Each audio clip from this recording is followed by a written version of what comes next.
Cette semaine à Église en sortie, nous recevons le prêtre et théologien Jean-Marc Barrault sur son dernier livre, François et la miséricorde.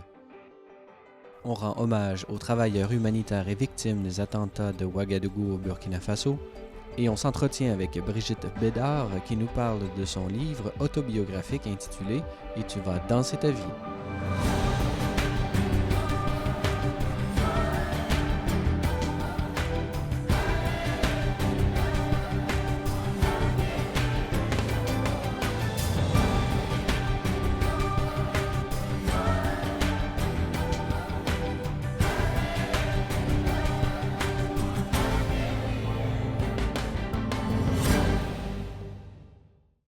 Bonjour mesdames et messieurs et bienvenue à cette émission d'Église en sortie. Vous le savez, nous sommes en plein dans l'année de la miséricorde décrétée par le pape François. Pour nous en parler, nous avons avec nous en studio le père Jean-Marc Barrault. Bonjour. Eh bien, bonjour et merci de m'accueillir. Vous êtes l'auteur de ce livre que j'ai avec moi, François et la miséricorde, publié chez Mediapol. Alors, ma première question, c'est quelle était votre intention, votre intuition et pourquoi vous avez écrit ce livre? Alors, j'ai écrit ce livre en fait pour montrer quelle était l'orientation pastorale du pape François. Parce qu'il est souvent dit des choses à son égard qui d'après moi, sont fausses. Et c'était donc vraiment de mettre en relief, de souligner ce qui caractérise sa vision pastorale, qui, à mon humble avis, est vraiment ancrée dans le Concile Vatican II et dans la continuité de ce que ses prédécesseurs ont fait. Et quelle est l'histoire? Je sais que vous étiez professeur au Collège des Bernardins à Paris. Comment s'est produit là, cette écriture? Alors en effet, c'était pendant une session que je donnais donc à Paris au Collège des Bernardins, comme vous dites, que l'idée m'est venue. Pourquoi? Parce que c'est pas lié aux Bernardins, mais de manière générale, je trouve que la théologie peine parce qu'elle tourne en circuit fermé, si vous voulez. Et que l'intuition du pape François à l'égard de la théologie, mais à l'égard de l'Église en général, c'est vraiment de vouloir l'ouvrir, non pas pour faire tout et n'importe quoi, on en parlera, mais si on peut prendre une image, pour la réoxygéner, afin qu'elle soit encore plus image du Christ pour le monde d'aujourd'hui. Et donc c'est dans ce milieu parisien, si vous voulez, que l'idée m'est venue, fort aussi de mon expérience au Québec et d'autres expériences analogues, oui. Alors, ce livre, vous le décrivez non pas comme une biographie du pape François, ni comme un traité de théologie de la miséricorde. Alors, comment est-ce que vous le présentez, ce livre et son contenu? Oui, au risque d'apparaître un peu prétentieux, je pense que ce que j'ai voulu écrire, c'est de souligner le fil conducteur de son pontificat, qui est « Je veux une Église pauvre pour les pauvres ». Ça renvoie à Medellín, la deuxième conférence du CELAM, option préférentielle pour les pauvres. Donc cette nécessité pour l'Église, comme d'ailleurs avec l'Église, la société de manière plus générale, de se réconcilier avec les pauvres pour des raisons anthropologiques, théologiques, mystiques très précises. Selon vous, elle s'est éloignée un peu, cette Église, des pauvres spirituellement et peut-être physiquement? Alors, c'est une excellente question. L'Église a toujours eu cette préoccupation des pauvres. Mais la différence avec le pape François, c'est que là, l'option préférentielle pour les pauvres, ce n'est pas simplement d'aller vers le pauvre pour lui faire miséricorde, mais c'est d'aller vers le pauvre pour recevoir de lui ce que, pour différentes raisons, l'Église ne reçoit plus aussi facilement qu'elle ne le devrait.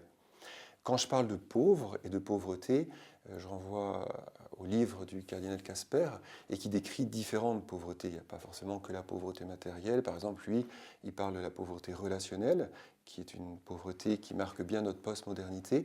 Mais toutes ces pauvretés-là, en fait, créent dans la personne humaine une sorte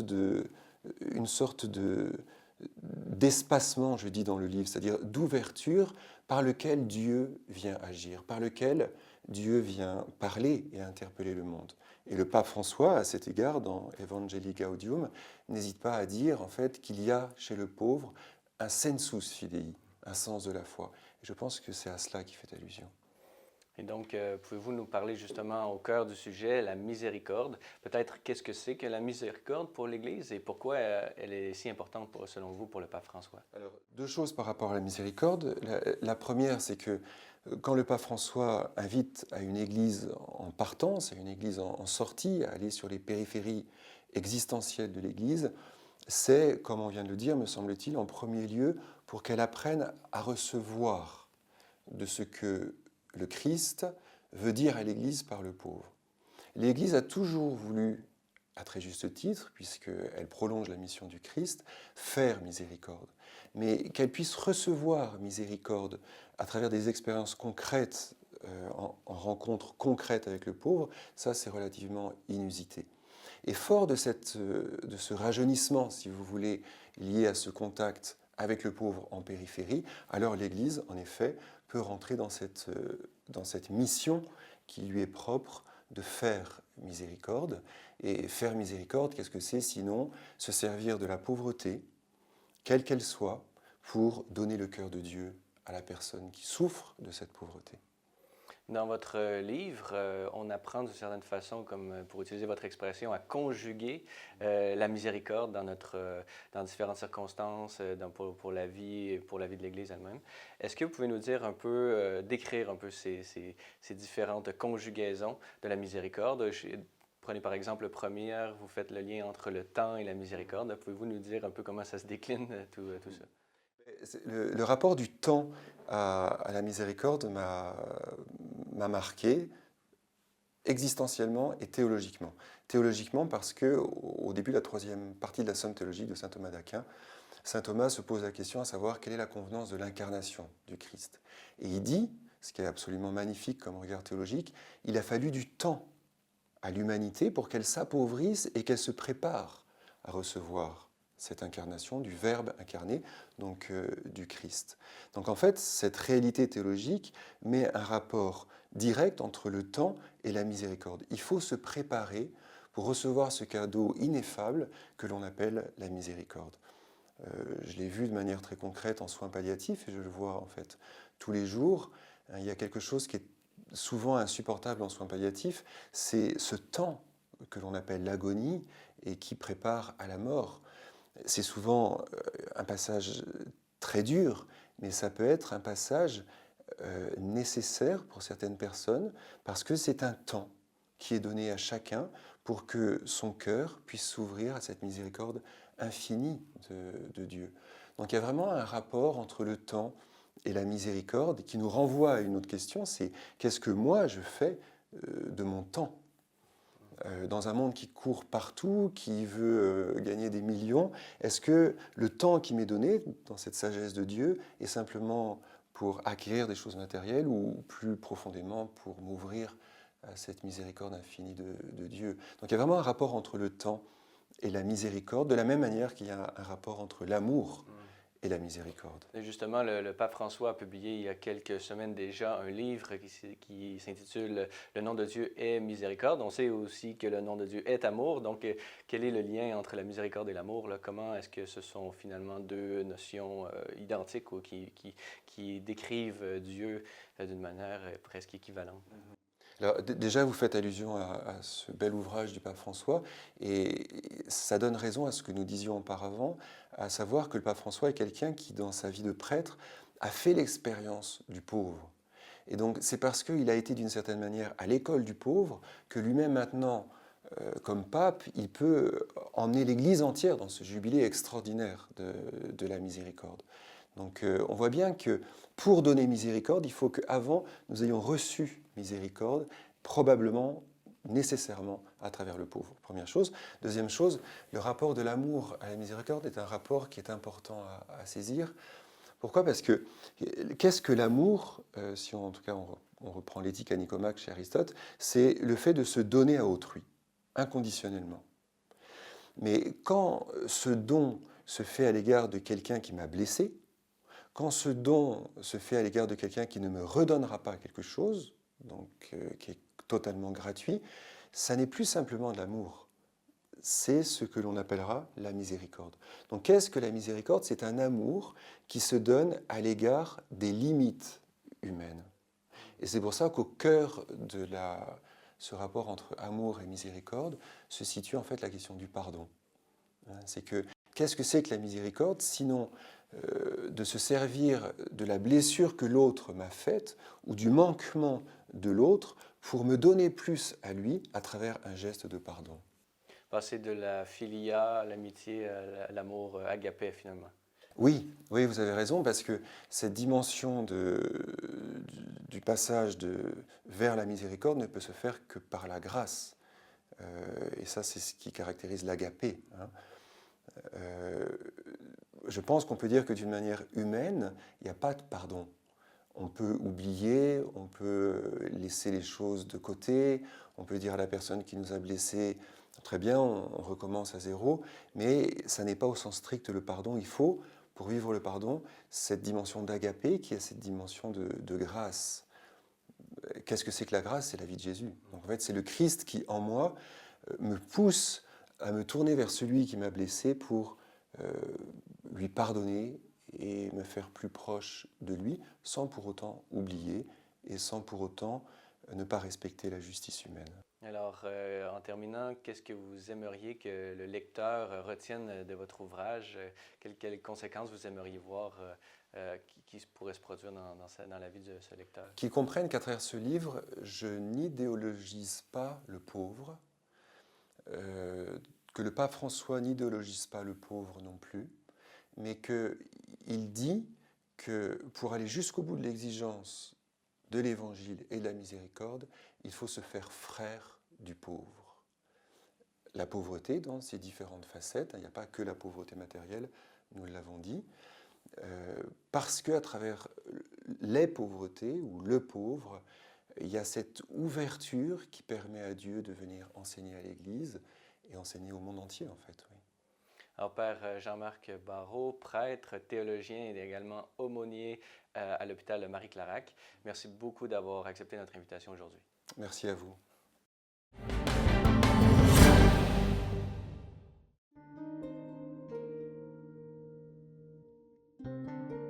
Le 6 février 2016 avaient lieu à l'église du Très-Saint-Sacrement de Québec les funérailles des victimes de l'attentat terroriste de Ouagadougou.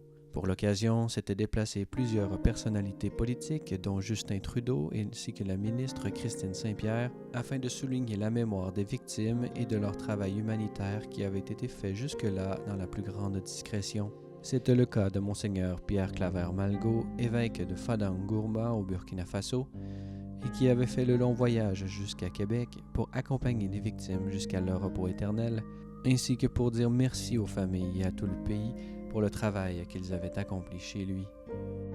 Je suis venu avec la sœur Inès Kolasnoré, une religieuse des sœurs de l'Immaculée Conception, et nous sommes venus accompagner nos amis jusqu'à leur dernière demeure.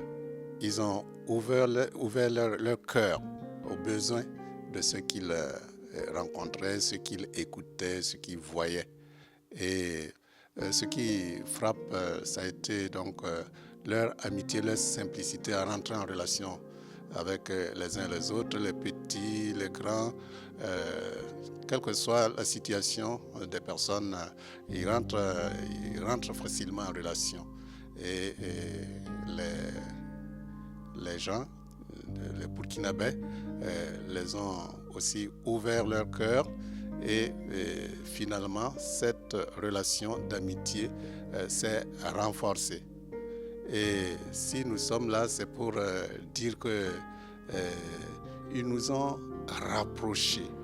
Ils nous ont rapprochés du Canada, des Canadiens. Ce qu'on peut retenir, c'est leur simplicité de vie. Ils ne se compliquent pas. Quand ils viennent, ils ne cherchent pas le luxe. Voilà.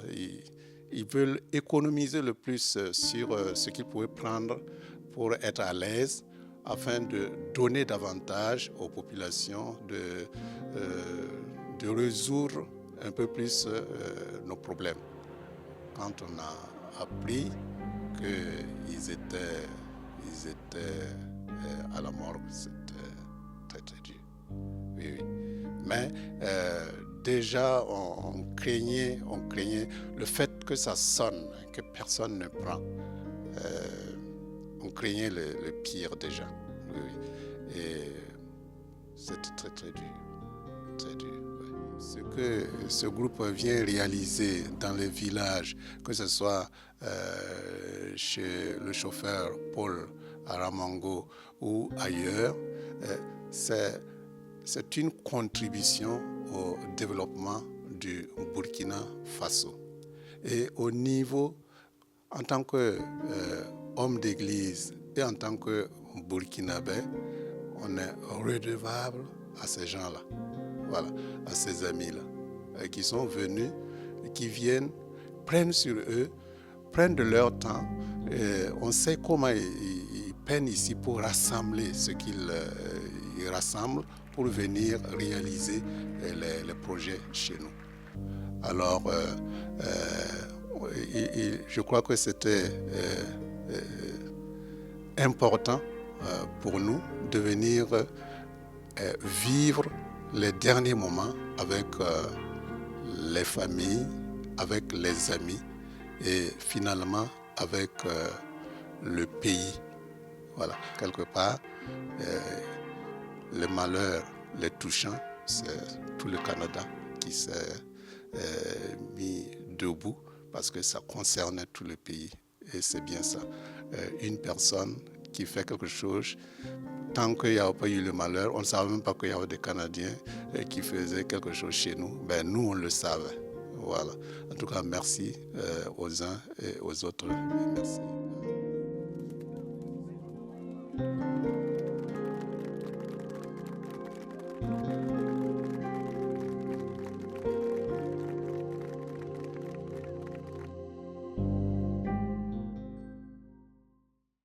Toujours dans le domaine littéraire, nous avons avec nous en studio Brigitte Bédard. Bonjour. Bonjour Francis. Alors, Brigitte, tu es journaliste indépendante depuis 1996. Tu es mère de 4 enfants. Tu publies dans plusieurs publications, dont Le Verbe, le blog du Verbe et le magazine. Mais aujourd'hui, on est ensemble pour parler de ton tout dernier livre, Et tu vas danser ta vie, qui est publié aux éditions Néhémie. Peux-tu d'abord simplement nous parler de ce livre, du contenu de ce livre, qui est d'une certaine façon ta vie? Dès les premières pages, on est plongé d'une certaine façon dans un côté plutôt obscur de ta vie. Peux-tu d'abord nous dire un peu d'où est-ce que tu viens? C'est le côté obscur de Brigitte, oui, tout à fait. Je commence à l'âge de 11 ans et je raconte mon envie de mourir déjà qui était là. Mon grand besoin d'absolu, dans le fond, mon besoin d'amour qui était tellement grand, qui était vide, qui était totalement vide. Puis je me suis lancée dans la consommation de drogue, d'alcool, puis de médicaments aussi. Puis je raconte mes premières journées dans les cocaïnomanes anonymes, puis comment au bout de 10 ans, j'en suis arrivée, même si je consommais aucune drogue, aucun alcool, rien, j'en suis venue à vivre vraiment un bas fond affectif et spirituel, vraiment humain.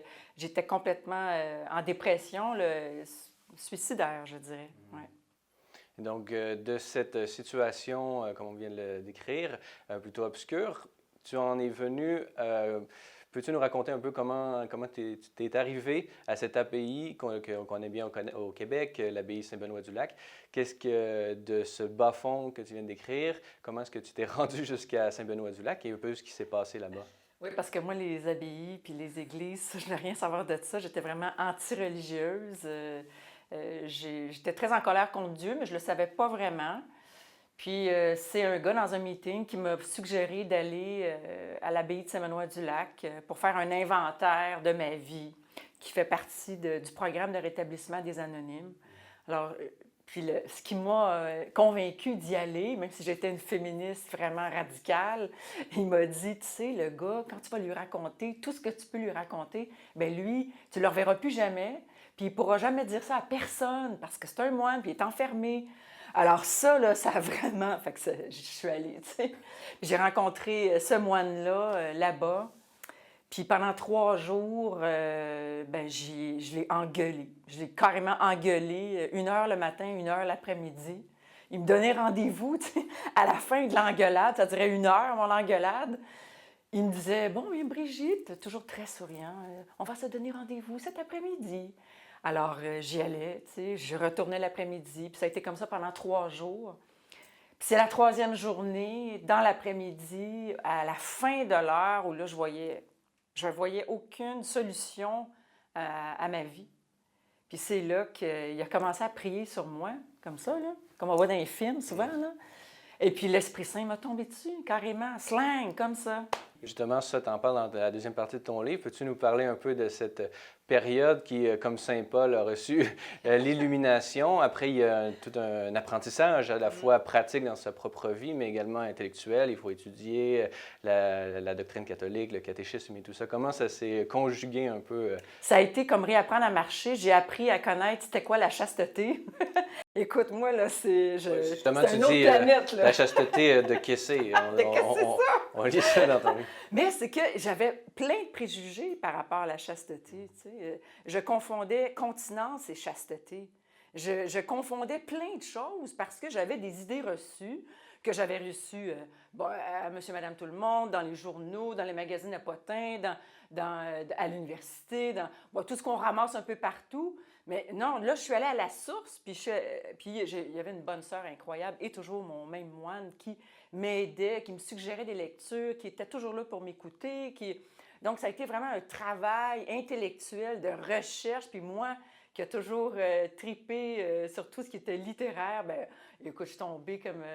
je tripais, là, vraiment. Il y avait des centaines d'écrivains, de philosophes qui étaient des catholiques.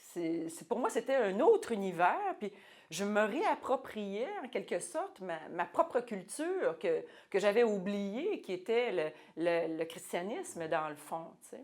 J'aimerais qu'on approfondisse peut-être un aspect que tu as mentionné, c'est-à-dire ton intérêt pour le féminisme. D'une certaine façon, tu t'es rendu compte qu'en acceptant le christianisme et ta relation avec le Christ, il y avait beaucoup de choses du féminisme que tu n'avais pas nécessairement besoin de rejeter. Peux-tu nous parler un peu là, de ce nouveau féminisme que tu as découvert? Bien, c'était en faisant mes lectures toujours. Alors, je lisais, je compulsais dans mes recherches. Puis c'est sûr que j'ai commencé à regarder, OK, mais pourquoi les femmes ne peuvent pas être prêtres? OK, mais pourquoi ça? J'avais 1001 questions, puis toutes les questions que j'avais lancées à la face de mon moine pendant ces 3 jours-là concernaient beaucoup les femmes. La domination des femmes par les hommes dans l'histoire, ben, j'apprends rien à personne, tout le monde sait ça.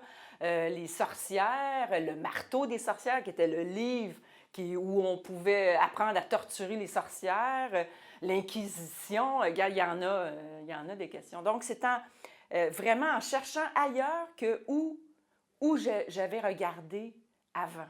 C'est-à-dire, j'avais fait quand même une maîtrise en études littéraires, j'avais beaucoup lu sur le féminisme, je faisais partie d'une association féministe, j'avais fait des cours sur la représentation des femmes dans l'Ancien Testament, mais c'était toujours des textes très choisis, toujours hors contexte. Et puis, je me suis rendu compte tranquillement que je n'avais pas tout le portrait global.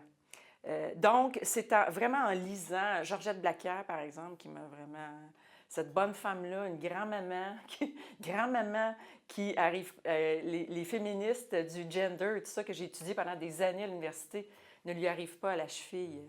Elle a vraiment compris que le christianisme, le Christ est venu vraiment libérer les femmes. Puis il n'y a pas de soumission telle qu'on la connaît, là. Même si l'histoire dit des choses, des faits, mais il y a un autre regard qu'on peut lancer sur tous ces événements-là. Donc, si on veut te lire, on peut te trouver sur Le Verbe, le blog du Verbe et également le magazine. Et pour ceux qui voudraient se procurer, comment est-ce qu'on se procure ton livre? Bien, dans toutes les bonnes librairies, mais particulièrement la librairie Pauline à Montréal. Et puis la librairie Saint-Joseph qui est en ligne. C'est très facile de se le procurer. Pas cher. Très bien. Alors, Brigitte Bédard, journaliste et mère, merci beaucoup d'avoir accepté notre invitation aujourd'hui. Merci, Francis.